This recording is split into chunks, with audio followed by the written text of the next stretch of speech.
ആരോഗ്യമേഖലയിൽ സർക്കാർ സംവിധാനം പരാജയപ്പെട്ടിരിക്കുകയാണെന്ന് ഡിവൈഎഫ്ഐ ജില്ലാ പ്രസിഡന്റ് എസ് സജീഷ് പറഞ്ഞു. പത്തനാപുരം കമ്മ്യൂണിറ്റി ഹെൽത്ത് സെന്ററിന് മുന്നിൽ ഡിവൈഎഫ്ഐ നേതൃത്വത്തിൽ തുടക്കം കുറിച്ച ഹെൽപ്പ് ഡെസ്ക് സെന്ററിന്റെ ഉദ്ഘാടനം നിർവഹിച്ച് സംസാരിക്കുകയായിരുന്നു സജീഷ്. ഇവിടെ ഭക്ഷണം മാത്രമല്ല ഞങ്ങൾ ഏർപ്പെടുത്തിയിരിക്കുന്നത്. ഇവിടെ രോഗികൾക്ക് ആവശ്യമായി ഇപ്പോൾ ഏറ്റവും കൂടുതൽ രോഗികൾക്ക് രക്തം ആണ് ആവശ്യം.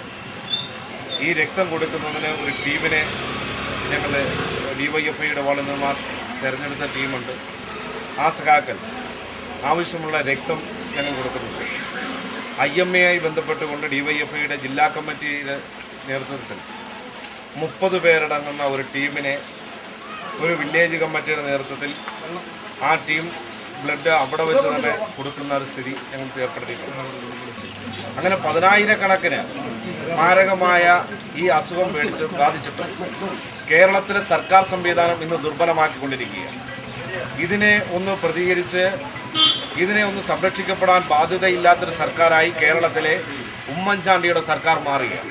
പകർച്ചവ്യാധികൾ മൂലം സംസ്ഥാനത്താകമാനം കൂട്ടമരണങ്ങൾ സംഭവിച്ചിട്ടും സർക്കാർ ആനങ്ങാപ്പാറ നയം സ്വീകരിക്കുകയാണെന്നും ആരോഗ്യമേഖല നാഥനില്ല കളരിയായി മാറിയിരിക്കുകയാണെന്നും എസ് സജീഷ് അഭിപ്രായപ്പെട്ടു. പകർച്ചവ്യാധികൾ പ്രതിരോധിക്കുന്നതിന് ആരോഗ്യവകുപ്പ് നടപടി സ്വീകരിച്ചില്ലെങ്കിൽ ഡിവൈഎഫ്ഐ ശക്തമായ പ്രക്ഷോഭം സംഘടിപ്പിക്കുമെന്നും സജീഷ് പറഞ്ഞു. DYFI Pathanapuram village secretary Ratheesh Thekkuvila അധ്യക്ഷനായി. Area secretary AB Ansar, president Rejimon, Nelson Varghese, നേതാക്കളായ രതീഷ് കിഴക്കേ ഭാഗം, നിഷാദ് എന്നിവർ സംസാരിച്ചു. News bureau, Pathanapuram.